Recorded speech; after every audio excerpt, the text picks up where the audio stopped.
السلام عليكم ورحمة الله وبركاته. أهلا بكم.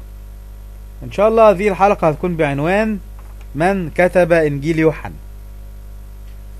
في الحقيقة إن النصارى بتؤمن بأن يوحنا هو كاتب إنجيل يوحنا، زي ما بتؤمن بالضبط إن متى هو كاتب إنجيل متى، ولوقا هو كاتب إنجيل لوقا، ومرقس هو كاتب إنجيل مرقس.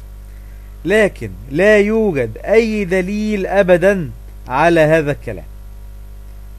فنحن في البداية ما نعرفش من هو يوحنا أصلا، ومن أبوه ومن جدوده، ولا نعرف كيف وصل الإنجيل المنسوب له الآن إلينا. مش عارفين هو وصل لنا إزاي أصلا. لكن مع اعتقاد عوام النصارى إن يوحنا هو كاتب إنجيل يوحنا، لكن علماء المسيحية اتفقت معانا وقالت لا يوجد أي دليل أبدا على معرفة كاتب إنجيل يوحنا. نجد هذا الكلام موجود في الترجمة اليسوعية نسخة الكاثوليك صفحة 286.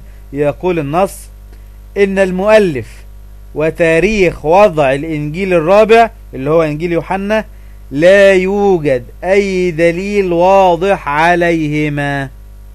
إن المؤلف وتاريخ وضع الإنجيل الرابع لا يوجد أي دليل واضح عليهما. انتهى كلام الترجمة اليسوعية، وهذا الكلام معناه أن كاتب إنجيل يوحنا مجهول. نستودعكم الله، نلقاكم في الحلقة القادمة، والسلام عليكم ورحمة الله وبركاته.